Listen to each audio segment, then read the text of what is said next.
Ahoj, jsem Tomáš Zorek a tohle je podcast FightBiz. Jak už název napovídá, tak v tomhle podcastu si budeme povídat nejenom o tom, co se týče těch bojových sportů z toho sportovního hlediska, ale i právě toho biznisu a někdy i lehkého bizáru. Dneska jsme se tady sešli docela silné sestavě, se mnou je tady Kuba Miller. Ahoj. Kubo, ahoj.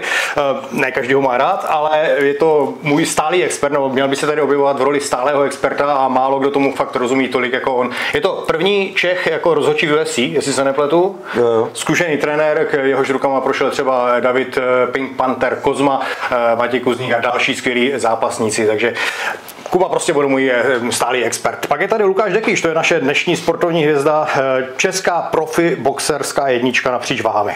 Ahoj. Ahoj, ahoj. Máš spoustu titulů, donesl si tady 2 pásy, teď máš vlastně čerstvý, máš ještě i připomínku na to, čerstvý titul organizace Great Boxing Promotion, takže tam jsi připsal další úspěch a je tady tedy i promotér této organizace Jirka Ondruš. Jirko, ahoj.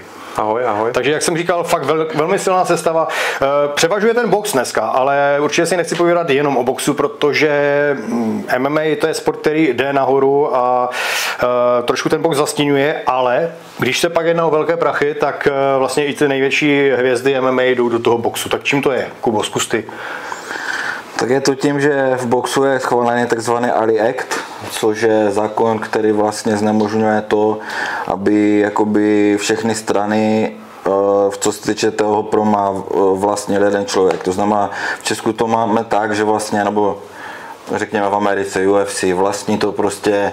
Předtím to byli Fertitovi, teď je to, nevím přímo, jak se ta firma jmenuje, a oni platí všem od komentatorů až prostě po matchmakery a tak. V boxu to musí být všechno nezávislé a nemůže si ten promotor vzít prostě kolik chce. V UFCčku to na začátku fungovalo tak, že v podstatě zápasníci měli 8% toho profitu, což je strašně málo. Jasně. Když si to srovnáme s NBA, tak tam mají hráči asociací, kde stavkovali, jednu sezonu se nehrála a tam je prostě podepsané mezi asociací těch hráčů a mezi NBA smlouva, že 52% prostě z příjmu musí mít hráči. Dobře, ale není tady jenom UFC, jsou tady další organizace, které to UFC teoreticky mohly jako převálcovat tím, že bude ale všude je to stejný, protože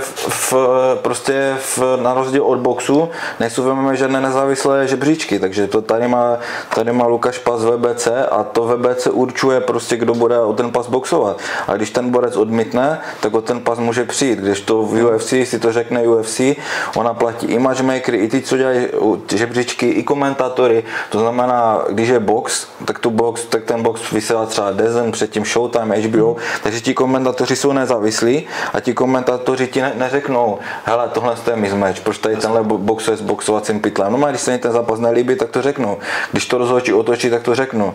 Když to vlastně třeba, když se pojáš na oktagonu, tak vlastně Ondra Novotný, který je majitel, tak zároveň skládá zápasy, zároveň to komentuje, zároveň to uvádí, takže v podstatě potom tam není taková prostě parita, jo? To znamená, to MMA je strašně nevyvinuté a jakoby ti zápasníci se snažili z jeden druhému na záda, nejsou schopni vytvořit unii, kde by se prostě řeklo, musíme mít tolik a tolik procent, jinak nebudeme zápasit a všechny snahy, které byly o tady tohle z toho, tak skončily špatně. Tak úplně bych nečekal, že ty půjdeš proti MMA, kluci, jak to vnímáš. Jirko, ty jsi vlastně promotor, tak ty teďka vidíš do toho biznesu kolem boxu asi trošku více. Jak to vidíš, jak je ta česká scéna profi boxu? Říká se, že je docela hodně líbí, co řekl Kuba v tom nestrannosti, protože ten box je vlastně, jakoby box je trh jako takový.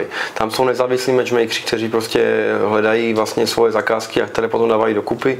Je tam několik promotérů, pod které můžeš patřit, ať to je Matchroom, ať to je Queensberry, ať to je prostě spoustu dalších potom.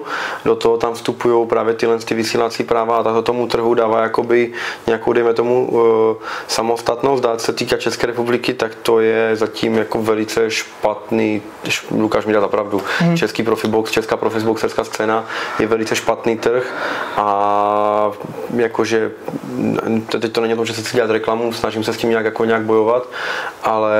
Já ti klidně reklamu udělám, protože díky tobě a díky vlastně naší organizaci jsme po x letech viděli Lukáše konečně doma, protože normálně, tak jak jsi říkal, u nás ten profibox je na takové úrovni, že Lukáš prostě, když jako tou kvalitou vyčuhuje, tak prostě boxuje. Když je možnost, tak radši boxuju někde za hranicema, než v České republice. No. To si můžeme říct, protože to dostane mnohem lépe zaplacené. No jasně, to si můžeme říct, i protože ten gala večer byl benefiční, tak jsme to vlastně ani nestihli když si můžu tady patří velký dík, protože šel velice naproti tomu, aby pomohl i té Izabelce, tak pro kterou jsme bojovali a je to od něho obrovské gesto jako od profíka, ale ten trh prostě je zatím u nás jako, já bych neřekl, že nevyvinutý, on byl možná dobře vyvinutý, byli tady kverťáci, bylo tady takové podobné věci, které dejme tomu nějak fungovaly, ale on je možná jakože vlastně zabitý. On je prostě na tom fakt špatně.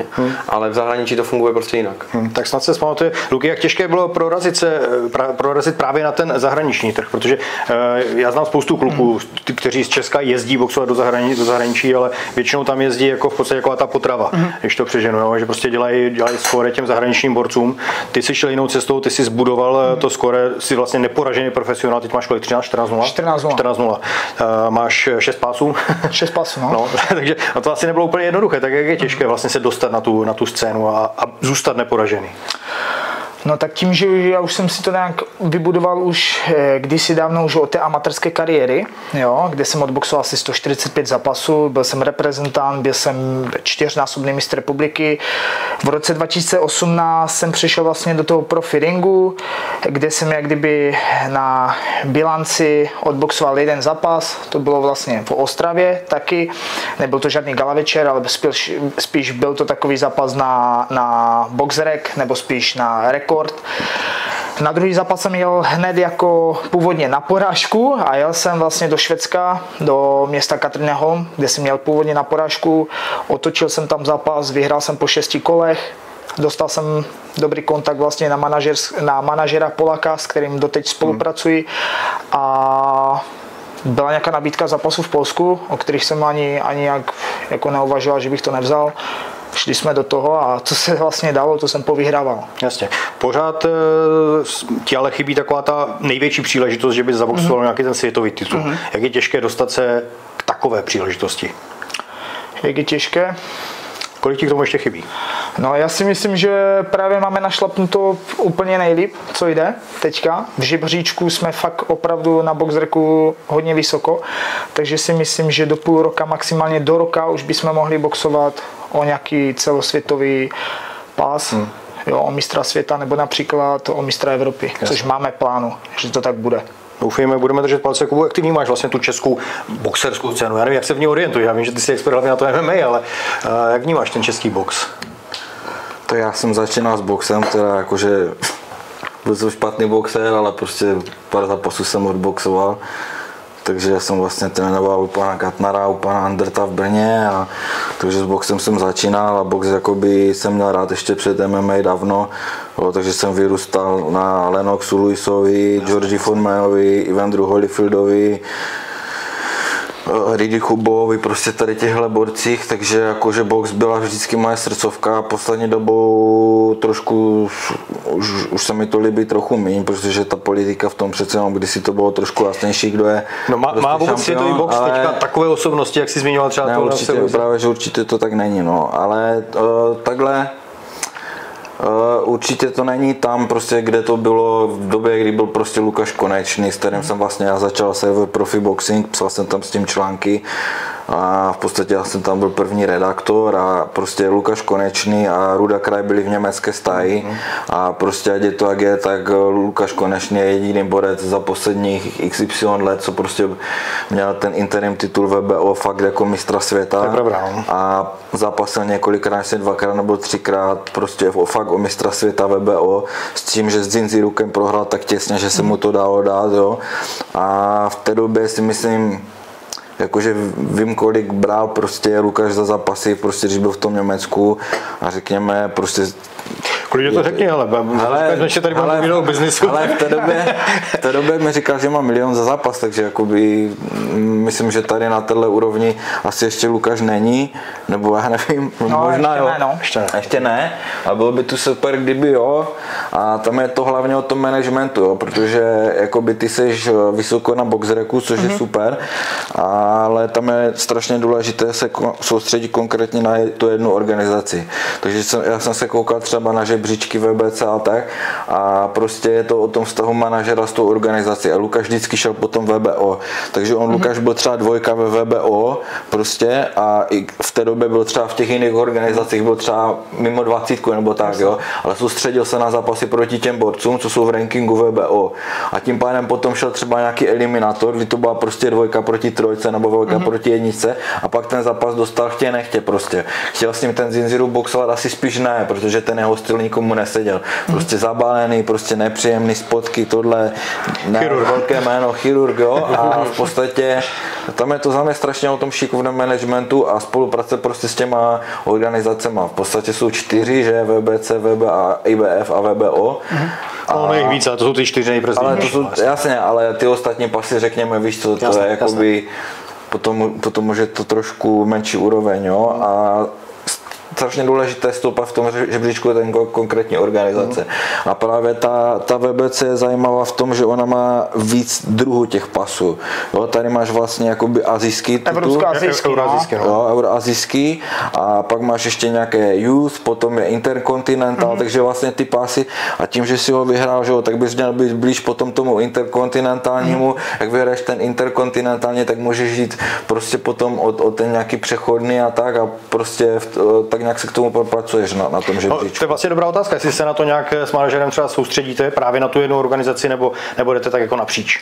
My spíš takhle zatím jdeme napříč, spíš jaká přijde nabídka, jaký zápas, jaký titul, samozřejmě za kolik a tak nějak. A nebo bych chytřejší to, co říká Kuba, že to vlastně není špatná strategie. Soustředit se na tu jednu organizaci a fakt šlapat po tom žebříčku. Klidně to doplň.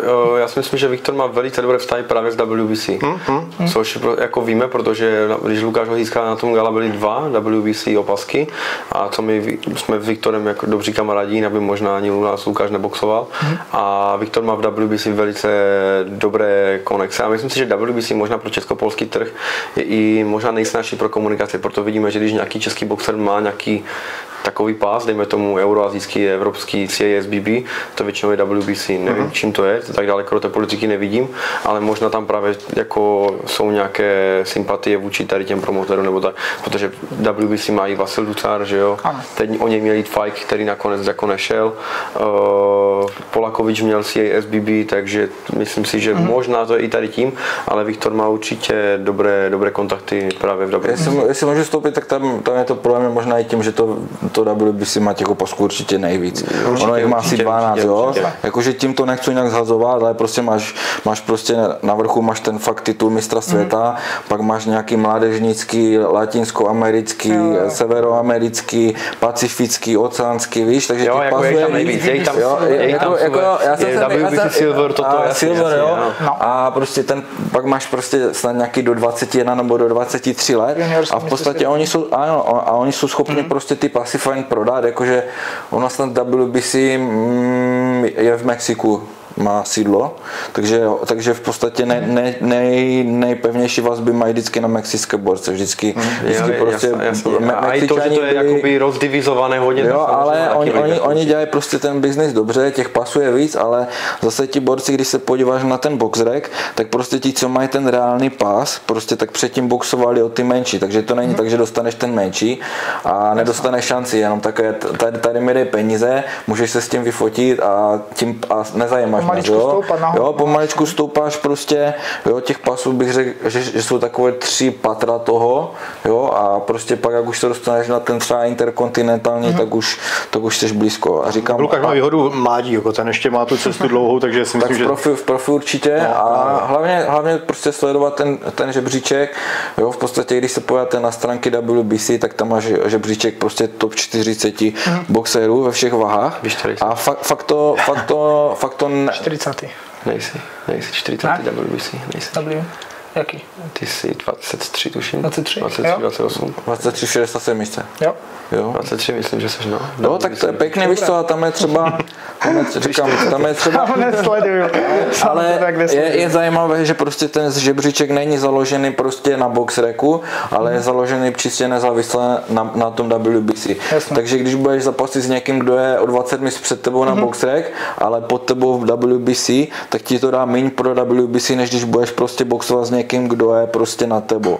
Jo, a ono ona je taková fintička, kterou ti borci dělali, vždycky, když se chtěli dostat k tomu titulu, tak oni si vzali nějakou borce, který byl třeba na nima v žebříčku.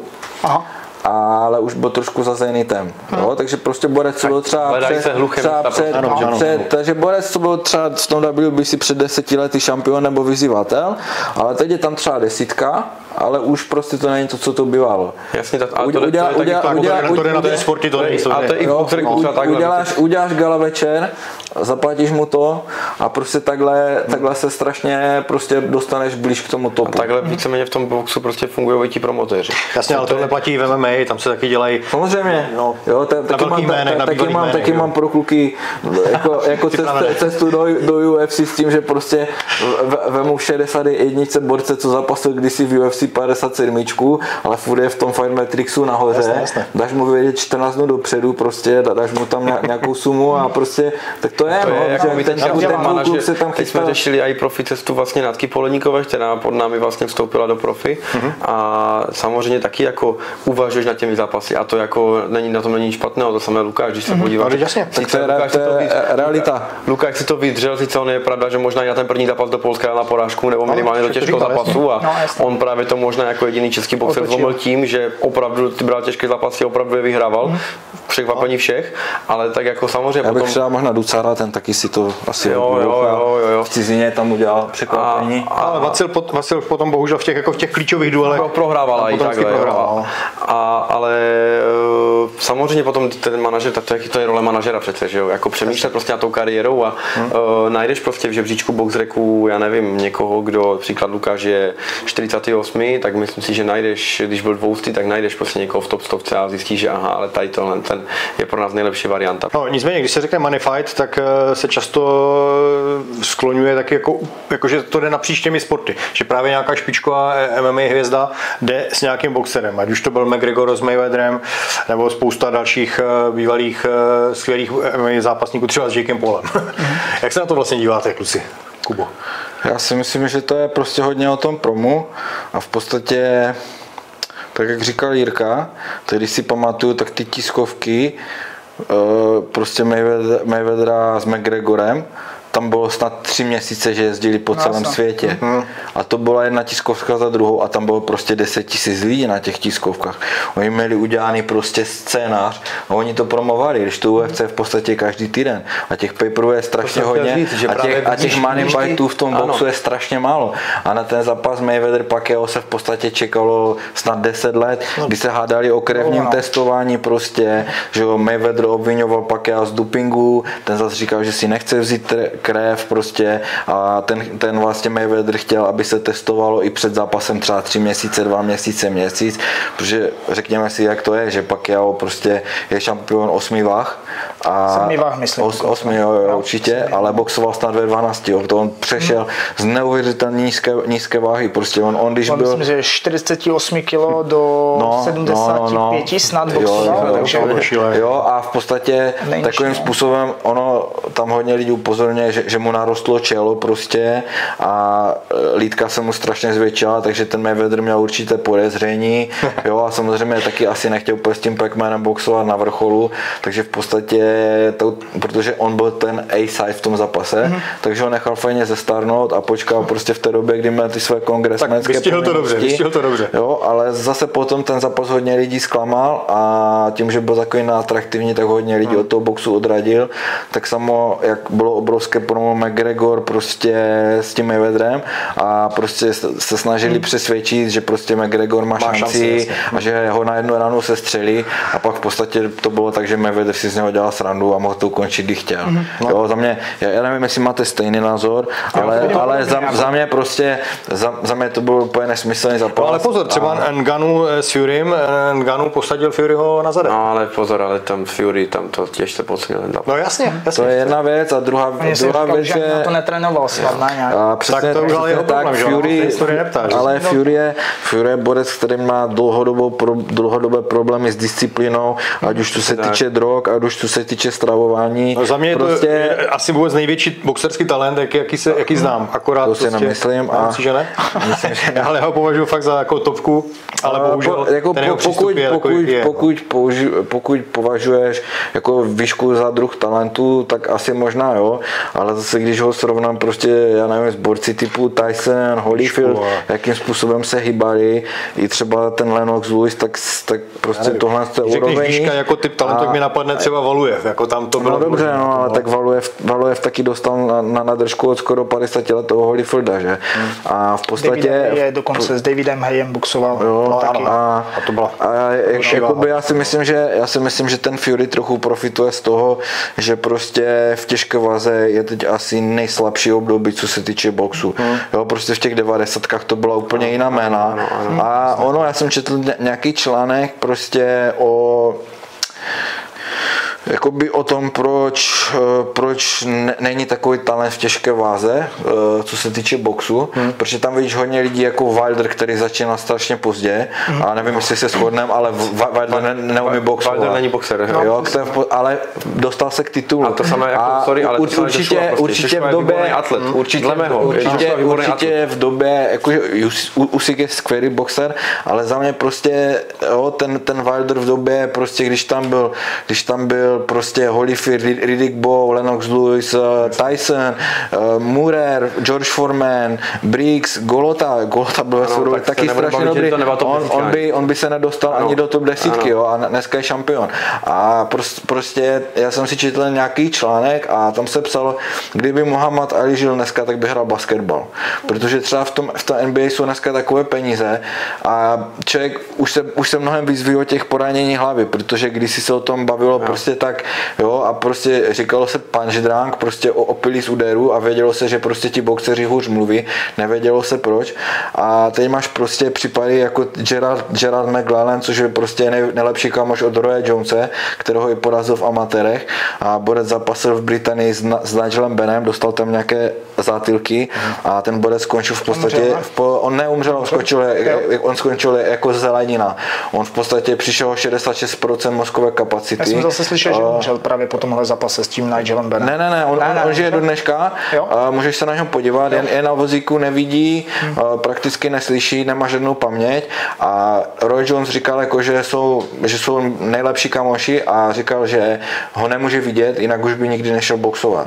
Jo, a tohle v té době tam těch smrtí nebylo, že? Těch smrťáků jsme zažili hodně, a prostě v tom NBA tam je naprosto šílené to, že když třeba Chris Bosh podepsal smlouvu na 5 let a měl tam třeba, já nevím, tu smlouvu třeba na $200 milionů, a on prostě hned první rok mu zjistili krevní sraženiny v lítkách, které se mu mohly dostat prostě až do srdce, mohl z toho mít nějaké embolie a tak, a v podstatě doktor mu zakázal hrát, tak to máme mu 5 let, muselo vyplacet plnou, v tom boxu nemáš absolutně nic jistého.